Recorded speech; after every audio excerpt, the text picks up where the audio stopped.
Anastasia Pociumban is a Moldovan research fellow at the German Council on Foreign Relations, who joins me now live from Berlin. Thanks so much for taking the time to speak to us today. Let's focus now on what has been described as this make or break election for Moldova, the EU party now coming out ahead. First of all, what was behind this good showing for the EU backers? Why now? Thank you. Thank you very much for having me. Indeed, it's a crucial election for Moldova, but also, I believe, for the European Union, and also it was a crucial election for Russia. First of all, I think people really understood the meaning of this vote. It was a geopolitical voting, and I think everyone realized how high are the stakes. I believe a lot of people that voted, they might also not all fully agree, perhaps, with the past, how past performed in the past years, because there have been some grievances, but it also showed that these people want to go forward in the EU, and they also trust that the government can deliver the reforms that have been promised. So I think the high turnout that was there, and also in diaspora, despite all the disinformation attempts from Russian side, show how important this is for Moldovan society to decouple from Russia. Indeed, but what's going to happen now to make sure that this new government is able to form a stable government? Right. I think now we will have to see the government has the simple majority, but for a lot of the legislation, they will need 2/3 of votes to pass laws.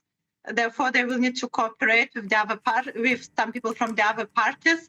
So I think what needs to happen is also to really bridge some divides that have existed there, and also for PAS to really consolidate its reform agenda. I think now we really have the crucial 4 years in Moldova where there are no excuses anymore. I think the priority will be the economic reforms and the economic well-being of the country, because they have been the main grievances among population. But we will have to see also with whom PAS will be cooperating, especially in the cases where they need 2/3 of the parliament. But first step will be to decide on the next government. Indeed. But even before that, is there any risk coming from Russia or from the Kremlin that the Kremlin will actually not accept these results? We're already hearing from Russia that the Kremlin's saying hundreds of thousands of votes weren't counted of Moldovans living in Russia. How is the Kremlin going to react? I mean, sure. I think the fact that we had this vote doesn't mean that Russia will stop its interference in Moldova. Earlier today, there was a protest already by the patriotic group and by the patriotic bloc, and they also invited other opposition parties to join the protest. But in the end, the protest lasted for 20 minutes, and not so many people showed up. And there were also allegations that people have been paid to join the demonstrations. But it also showed that you can't. I think the difference was quite big between PAS and the patriotic bloc, so it's basically double. And I think the claims then were not so credible anymore. But I believe Russia will continue its meddling and will try to also divide the parliament.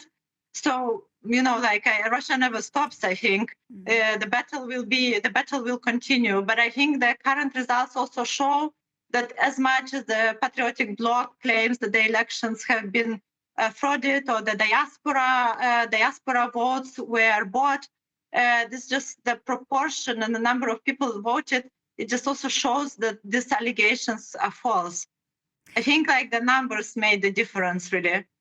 Why is Moldova such a high foreign public policy priority for Vladimir Putin? I believe it's his second priority after Ukraine. Doesn't he have bigger things perhaps to worry about?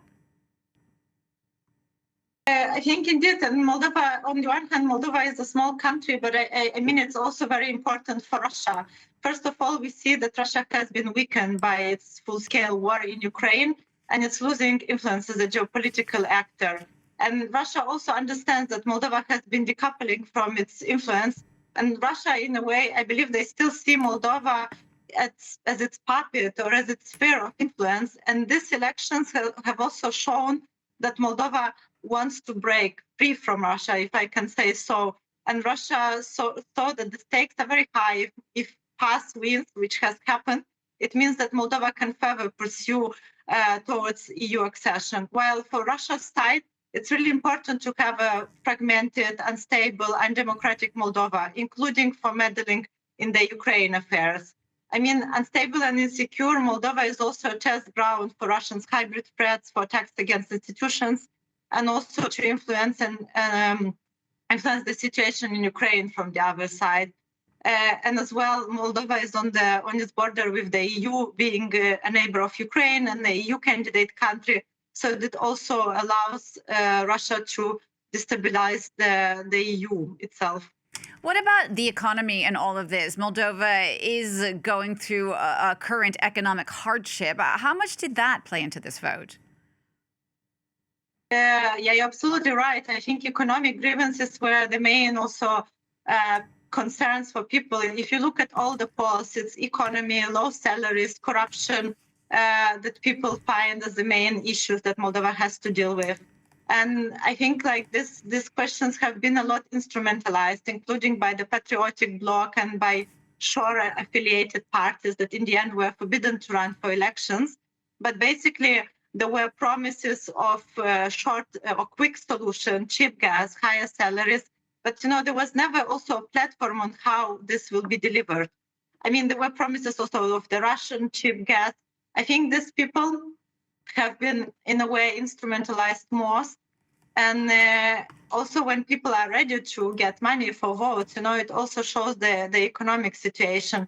And I think this government will need to focus more on improving the economy and also reaching out to people, especially we see now by the results of the elections is the far north in Moldova and also south in Gagauzia. Though I have to say, even comparing to last year's elections and referendum, now more regions also voted for PAS comparing to in Moldova, comparing, for instance, to the EU's referendum in 2024. Anastasia, just very briefly before you go, we're just hearing from the president of Moldova that she says the parliamentary election results show strong support for EU integration. Do you think that that is going to be a reality? And what does the EU think about that? That's a good question. I think in Moldova, that really means this next 4 years is kind of a make it or break it situation.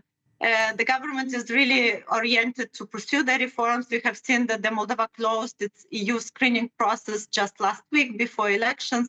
So it shows that there is in Moldova and on the Moldovan side, there is the will to deliver the reforms and to move quickly with the process. Now, on the side of the EU, that has been a question. I think we have been discussing a lot the EU reform, and the EU would need to discuss more enlargement itself because we cannot enlarge without the will of the member states.